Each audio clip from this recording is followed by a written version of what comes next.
Hey, my name is Cole Bauer, and you're watching Music Enthusiast.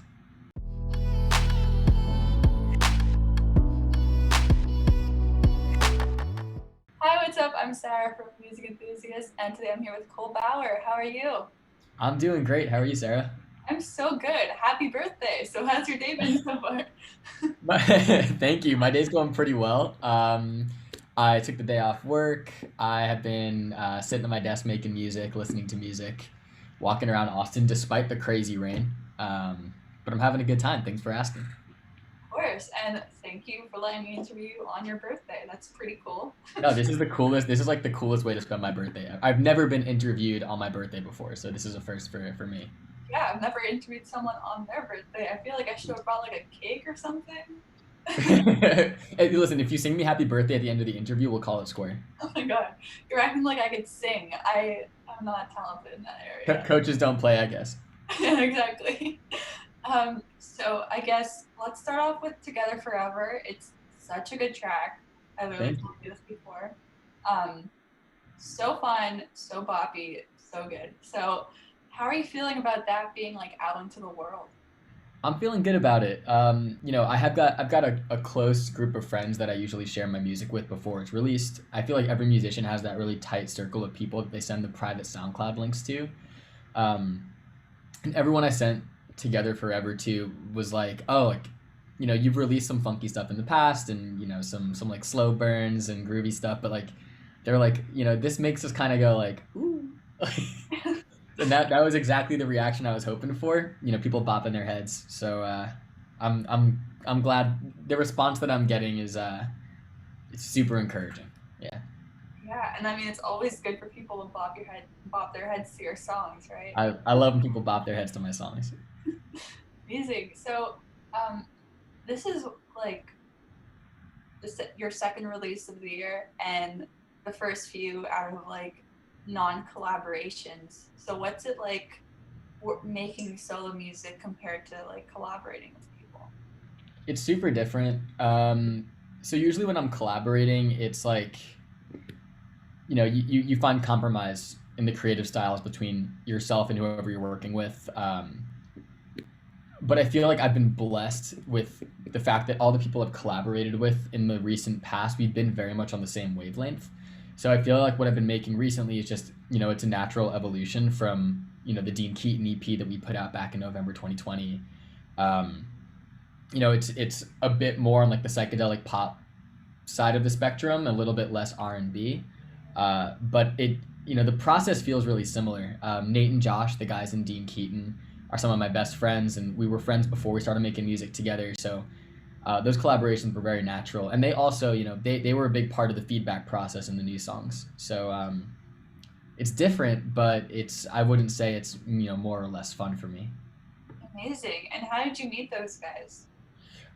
So I came to Austin for a month or two the summer between my junior and senior year of college, and through some mutual friends, a mutual friend hit me up and said like, hey, I live with these two guys, they're amazing musicians, you should just get a beer with them.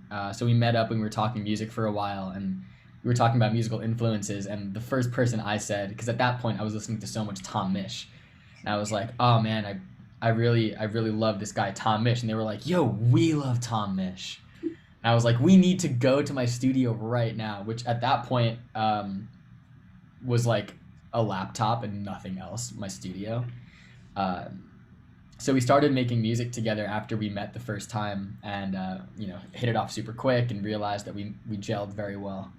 It was great. It was like sparks. Yeah, I mean that's so cool because usually when people say the same artists, like that they're the same favorites as them, that's a great sign. Yeah, yeah, exactly. Great start. Yeah, and talk to me about that 10-second series you did or you're doing on your Instagram story because I really enjoy it. So, how did you come up with that idea? And is it still going on now? Yeah, so that was like a really spur of the moment thing. I did it all the time in college. I would just kind of, I'd be sitting around with my friends and I'd be like, yo, give me a topic. I think a lot of it originated from, do you remember back in the day? Do you remember that band? Oh my God. The main guy was Cal. It was like a rap duo. I have no They idea. always used to play. Oh God. Anyway, um, besides the point. Very beginning of quarantine, I think it might have been March. I was back home in New York with my parents, staying with them for like a month. I got stuck in New York. That's a completely different story, but was supposed to go for a weekend, got stuck for 3 months Okay. because there was a lockdown, and I was super bored and had nothing to do, and I was like, and I deleted Instagram for a bunch of months prior. So I re-downloaded Instagram, and the first thing I did was I just like I put on my story like, yo, what do you want to hear a song about? It'll be 10 seconds or less. So all these people started send like it got an overwhelming response. All these people sent in hysterical prompts, and I realized like for I have a really short attention span. It takes a lot of activation energy for me to start a real song. But those 10-second songs, those just kind of float in and out of my head constantly, day in day out. Uh, I love doing it. I usually do it for promotional reasons, like the day before I'm going to release a song or an EP or something. So it's still going to happen. I'm trying to space it out though. I'm trying not to oversaturate it. Okay, cool. Yeah. And so I'm guessing those aren't so hard to come up with, like you said before. Nah, no, those I love. I'm constantly writing songs in my head. Okay, cool. Yeah. What was the weirdest one you got? The weirdest one I got. Oh my God. Uh, someone that I talked to on a dating app, and then like we followed each other on Instagram, and then we never talked again. She put dating apps as one of the prompts. Oh wow. Um, yeah, yeah. That one was pretty funny. I got a she yeah she. Anyway, that one was good, and then I've gotten some like really inappropriate ones that I just could not. Like my grandma follows me on Instagram. I just like could not put that shit up on my story. Yeah.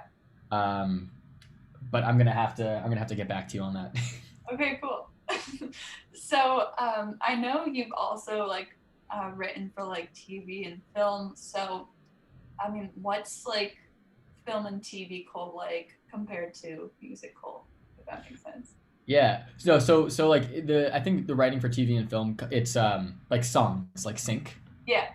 Yeah, yeah. So there are like a bunch of rules for when you're writing for television or for movies, and a lot of it has to do with you want the songs to be as vague as humanly possible, like to convey an emotion but not be talking about any specific circumstances because it has to fit into like whatever scene they so decide. Um, Also, you don't want to use any gendered pronouns, just because you don't know what the context of the scene is. But I love writing everything across the spectrum.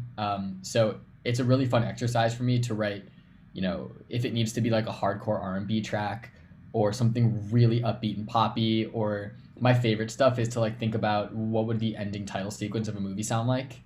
Like what does it sound like at the end when there's that really gratifying scene where like the two characters finally get together, or the person finally accepts themselves, like what does that sound like?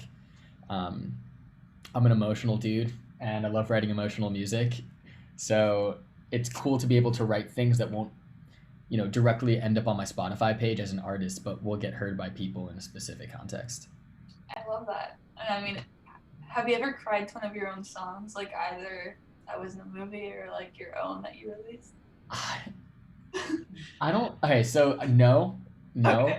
Um, but I think it's probably because in the process of writing it, I hear it so many times that I become desensitized. Yeah. And I don't write very sad music. Even like the heavier topics that I write about, I try to balance it out with bouncier production. Um, so I've got some like breakup songs written, but none of them are like slow ballads. Most of them are, you know, heavy topic, light song, where you have to really listen to it to be like, oh, damn, like he's going through something. Hmm. Yeah, so it's not like Lewis Capaldi. That's exactly it. Yeah, yeah.